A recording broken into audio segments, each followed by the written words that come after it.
Puji Tuhan, salam sejahtera di dalam kasih Tuhan Yesus Kristus buat Bapak Ibu Saudara dimanapun Bapak Ibu berada, pada khususnya buat keluarga besar GPDI El Shaddai Magelang. Saat ini kita akan kembali untuk merenungkan firman Tuhan di pagi hari sebelum kita akan melakukan aktivitas kita. Dan renungan saat ini saya akan beri judul Perhatikanlah. Nah, Bapak Ibu Saudara, yang saya ambil dari salah satu ayat yang terdapat di dalam kitab Hakim-Hakim pasalnya yang ke-19, ayatnya yang ke-30, di mana bacaan Alkitab kita hari ini sudah sampai pada kitab Hakim-Hakim pasalnya yang ke-19 sampai pasalnya yang ke-21 yang akan saya bacakan. Berkata demikian, Hakim-Hakim 19 ayatnya yang ke-30.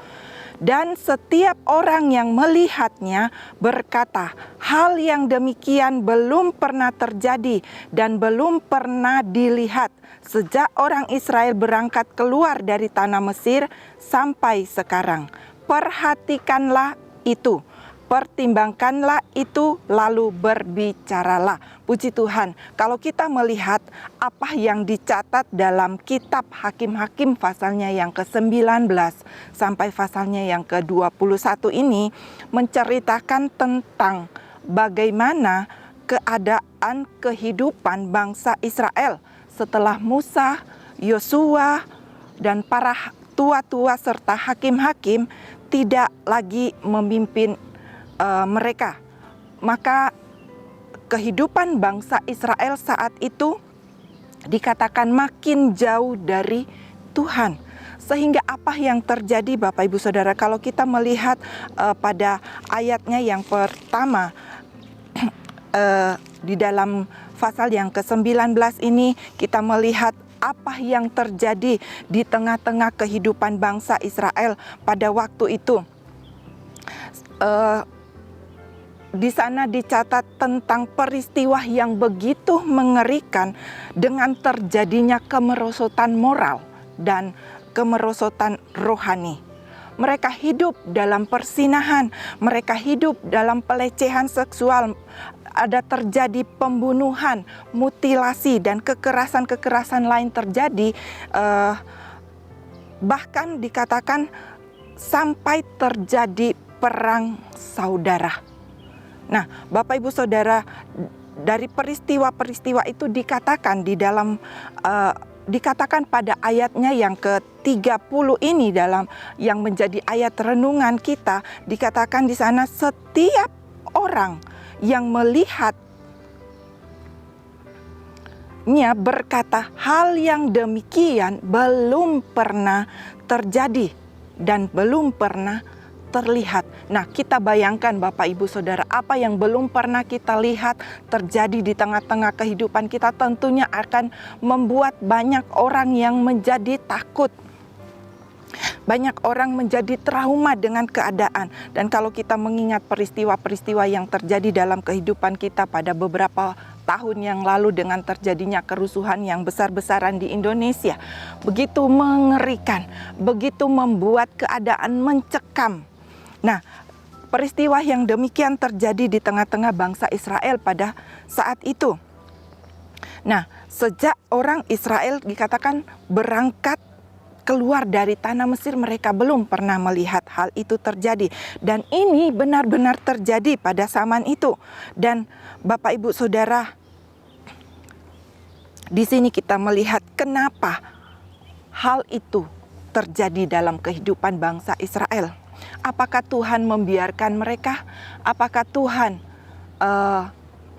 membiarkan mereka mengalami hal yang demikian? Ada ketakutan yang mereka alami, ada suasana yang begitu mencekam dalam hidup mereka. Yang pertama di sana kita dapat melihat dicatat di dalam pasalnya yang ke-17 ayatnya yang ke-6, saya akan bacakan. Pada zaman itu tidak ada raja di antara orang Israel. Setiap orang berbuat apa yang benar menurut pandangannya sendiri. Dan di ayat di pasal yang ke-21 juga di sana dikatakan, pada zaman itu tidak ada raja di antara orang Israel. Setiap orang berbuat apa yang benar menurut pandangannya sendiri. Bapak Ibu Saudara, di sini 2 kali dicatat. Kenapa hal itu bisa terjadi? Yang pertama adalah karena pada zaman itu tidak ada raja yang memimpin di Israel. Pada zaman, di dalam bahasa Indonesia sehari-hari dicatat, pada zaman itu belum ada raja di Israel. Setiap orang melakukan apa yang dianggapnya benar untuk hidup,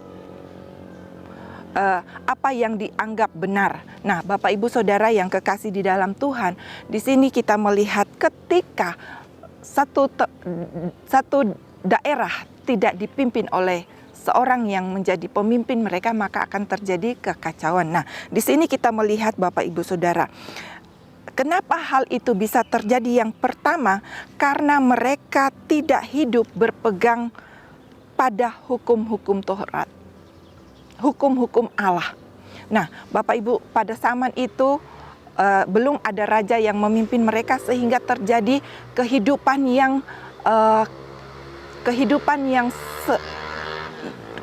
mereka yang menganggap diri mereka benar, dan mereka melakukan apa yang menurut pandangan mereka sendiri, yang mereka rasa benar mereka lakukan. Dan itu sebabnya kalau kita membaca peristiwa yang terjadi di tengah-tengah bangsa ini, mereka hidup semaunya sendiri. Mereka menganggap apa yang mereka menganggap apa yang benar menurut mereka, mereka lakukan. Nah, melalui renungan firman Tuhan ini, kita juga diingatkan untuk perhatikan itu. Apa yang harus kita perhatikan sebagai orang-orang yang percaya kepada Tuhan, yang hidup di hari-hari terakhir ini? Kita tahu dunia semakin hari semakin jahat. Dan dengan adanya globalisasi, dunia hari-hari ini di mana teknologi semakin canggih, ada banyak orang-orang yang bisa melakukan apa saja dalam hidup mereka. Tetapi Bapak Ibu Saudara, saat ini firman Tuhan mengingatkan kita, mengajar kita untuk perhatikan itu. Rasul Paulus juga berkata di dalam Efesus pasalnya yang ke-5, ayatnya yang ke-5, Rasul Paulus karena itu perhatikanlah dengan seksama bagaimana kamu hidup. Janganlah seperti orang bebal, tetapi seperti orang arif. Kalau dalam bahasa Indonesia sehari-hari dikatakan, sebab itu perhatikanlah baik-baik cara hidup. Jangan seperti orang bodoh, hiduplah seperti orang bijak. Nah, Bapak Ibu Saudara, sebagai orang yang percaya kepada Tuhan, tentunya ada banyak hal yang Tuhan berikan dalam kehidupan kita. Baiklah kita selalu untuk memperhatikan cara hidup kita sebagai anak-anak Tuhan. Untuk apa? Untuk supaya kita memperhatikan cara hidup kita adalah supaya kita dapat terus dan selalu berpegang teguh pada firman Allah. Di dalam firman Allah kita tahu bersama, firman Allah lah yang akan mengajar kita, yang akan menuntun kita untuk melakukan hal-hal yang benar. Hal-hal yang menjadi kehendak Tuhan. Dan yang kedua, di sini kita melihat untuk apa kita memperhatikan hidup kita, agar supaya kita dapat berbuat apa yang menjadi kehendak Tuhan dalam kehidupan kita. Supaya kita tidak menjadi batu sandungan bagi orang banyak, bagi orang lain, tetapi kita menjadi berkat bagi banyak orang. Nah, Bapak Ibu Saudara yang kekasih di dalam Tuhan, di sini kenapa ada banyak terjadi hari-hari ini perpecahan di tengah-tengah gereja Tuhan? Kenapa terjadi? Kenapa hari-hari ini ada begitu banyak terjadi perceraian, terjadi kekerasan di dalam rumah tangga? Yang pertama kita tahu, karena mereka mau hidup sekarepe dewe. menurut pandangan mereka sendiri. Mereka tidak hidup menurut apa yang menjadi maunya Tuhan, apa yang difirmankan oleh Tuhan. Dan buat kita sebagai anak-anak Tuhan, biarlah melalui renungan kita pada saat ini, biarlah kita mau memperhatikan cara hidup kita. Apakah cara hidup kita sudah sesuai dengan firman Tuhan atau belum? Dan mari, lewat renungan firman Tuhan yang kita baca, firman Tuhan yang kita baca setiap hari, itulah yang akan menuntun kita, yang akan membawa kita untuk berjalan sesuai dengan kehendak Tuhan. Puji Tuhan Bapak Ibu Saudara, biarlah melalui renungan kita saat ini boleh menjadi berkat dan menuntun kita untuk terus berjalan sebagai anak-anak Tuhan yang bijaksana. Puji Tuhan, kiranya firman Tuhan ini menjadi berkat buat kita, dan mari kita mau berdoa buat firman Tuhan pada pagi hari ini.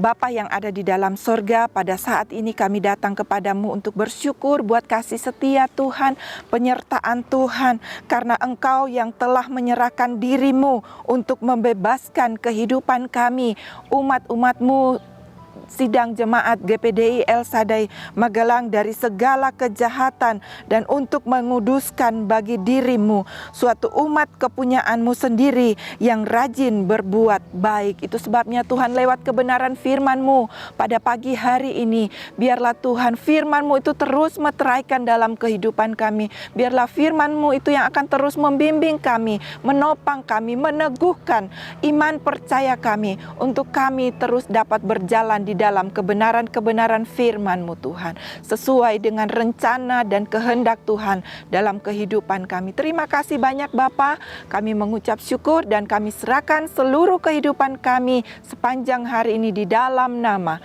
Tuhan Yesus Kristus. Haleluya, amin.